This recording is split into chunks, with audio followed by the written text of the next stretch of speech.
Seberapa tinggi kamu memaknai pekerjaanmu, setinggi itu pula kamu menjalankannya.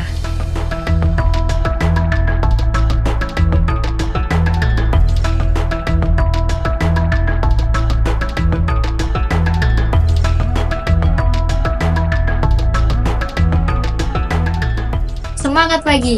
Kita bisa, harus bisa, pasti bisa. Perkenalkan, saya Rafika dari bagian Human Capital. Menjadi bagian dari Human Capital atau yang biasa disebut dengan HC merupakan tantangan yang besar bagi saya. Terlebih dengan jumlah karyawan yang mencapai 700 orang di YPTI Group. Tidak hanya di Yogyakarta, namun juga ada yang di Cikarang. Kenapa saya menyebutnya itu sebagai sebuah tantangan?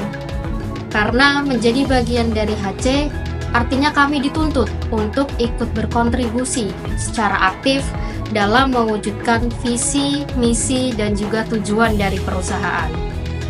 Dalam rangka mencapai tujuan tersebut, HC kami bagi menjadi 2 section. Yang pertama adalah Recruitment and Employment, dan yang kedua adalah Training and Development. Untuk kali ini, saya akan menjelaskan lebih detail tentang proses rekrutmen yang menjadi bagian dari Recruitment and Employment. Proses awal dari sebuah rekrutmen dimulai dari adanya permintaan dari user untuk posisi yang sedang dibutuhkan. Dari situ, kami capture terkait kualifikasi yang diminta sesuai dengan posisi atau jabatannya, seperti minimal pendidikan, kemudian berpengalaman atau fresh graduate, dan juga skill apa saja yang harus dikuasai. Standar kualifikasi tersebut sebenarnya sudah tertuang di dalam QFS atau Quality Management System. Kemudian dilanjutkan dengan publish lowongan pekerjaan khususnya di sosmed seperti akun Instagram dan juga Instagram kami @YPTI Group. Di Instagram kami @YPTI Group banyak lowongan-lowongan yang tersedia atau yang sedang dibutuhkan. Jadi untuk viewers, post dulu videonya, follow dulu Instagram kami @YPTI Group untuk mendapatkan informasi-informasi yang menarik dan juga terupdate tentang YPTI Group di sana. Dari postingan lowongan pekerjaan sudah terlihat kualifikasi seperti apa dan persyaratannya seperti apa. Contohnya yang pertama adalah surat lamaran dan juga CV. Dua hal tersebut adalah berbeda. Untuk surat lamaran adalah surat yang ditujukan ke perusahaan yang dilamar, contohnya PT YPTI, yang berisikan identitas singkat pelamar, posisi apa yang dilamar, dan salah satu tipsnya, sertakan pengalaman kalian yang relevan dengan posisi yang dilamar, karena itu akan menjadi nilai plus untuk kalian. Lalu CV adalah riwayat dari pelamar dan juga ada beberapa tips dari kami agar CV terlihat menarik di mata HRD. Yang pertama adalah gunakan CV ATS friendly, yaitu CV yang berwarna putih, tidak banyak warna dan juga tidak banyak hiasan. Yang kedua adalah sertakan kontak yang bisa dihubungi seperti nomor WhatsApp ataupun email. Yang ketiga adalah penjelasan singkat tentang diri Anda yang masih relevan dengan posisi yang dilamar. 4 adalah tuliskan pengalaman yang pernah dilakukan dan berikan pencapaian apa saja yang sudah diraih dari pengalaman tersebut. Pengalaman bukan hanya dari pengalaman pekerjaan, tapi juga bisa pengalaman organisasi ataupun kepanitiaan yang pernah diikuti sebelumnya. Jika kalian seorang fresh graduate dan juga belum mempunyai pengalaman, kalian bisa mencantumkan PR ataupun project yang pernah kalian lakukan selama bersekolah dan juga tentunya masih relevan dengan posisi yang dilamar. Kemudian yang terakhir adalah tuliskan skill yang kalian punya dan juga disertakan dengan bukti pendukung. Di era yang sekarang, banyak pelatihan yang bisa kalian ikuti secara online ataupun offline, dari yang gratis sampai dengan yang berbayar. Jadi, manfaatkan pelatihan-pelatihan tersebut untuk menambah skill kalian. Yang kedua adalah berkas pendukung yang lain seperti KTP, KK, ijazah, transkrip nilai. Tips untuk mencegah penyalahgunaan data adalah berikan watermark di setiap dokumen yang akan dikirimkan. Kemudian dokumen yang lain adalah seperti paklaring dan juga SKCK. Untuk memudahkan kami untuk screening, buat dokumen tersebut dalam satu file dan juga silakan dikirim ke link yang ada di lowongan pekerjaan.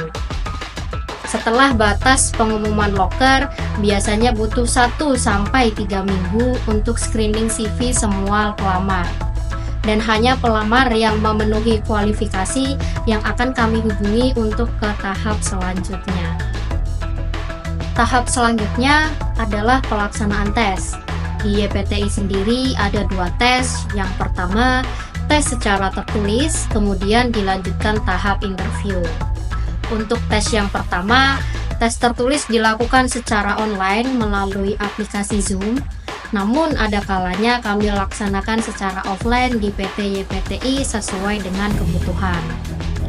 Untuk tes tertulis secara online, hal-hal yang perlu dipersiapkan adalah pertama, pakaian wajib rapi, kedua adalah kesiapan dari masing-masing pelamar, ketiga adalah jaringan internet yang stabil, keempat adalah jika memiliki 2 device silakan digunakan secara bersamaan. Yang pertama untuk Zoom dan yang kedua adalah untuk pelaksanaan tes. Yang selanjutnya adalah tempat atau ruangan yang tenang sehingga bisa mengerjakan dengan fokus.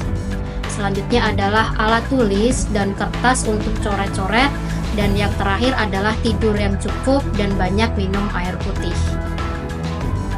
Jika ada proses-proses rekrutmen secara online, calon karyawan wajib mengerjakan dengan sejujur-jujurnya.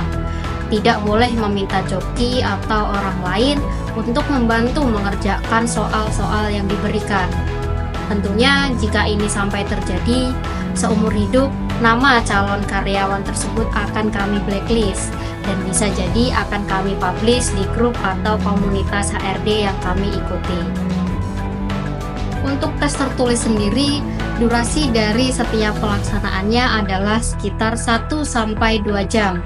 Jadi pastikan hal-hal yang sudah saya jelaskan tadi dipersiapkan.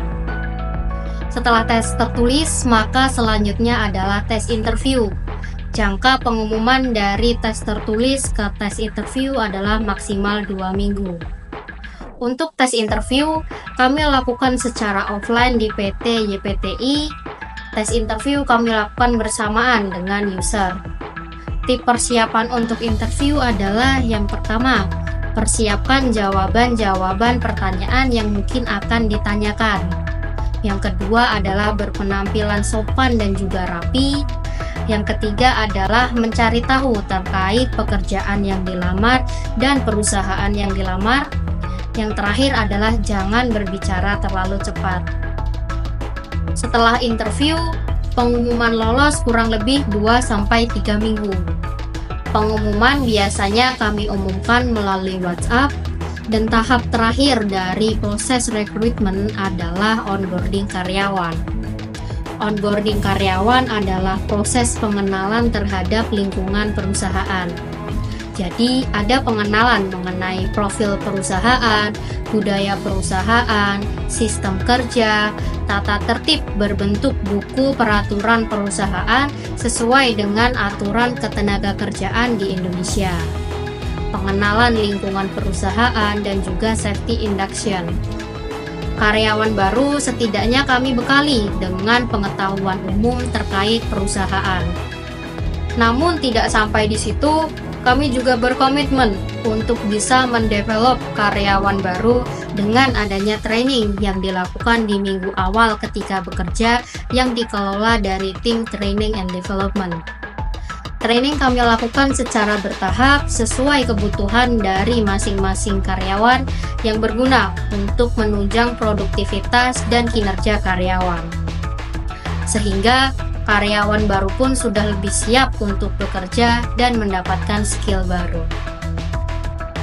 Kami tunggu kalian untuk bergabung bersama kami YPTI Group. Semangat pagi, Kita bisa, harus bisa, pasti bisa.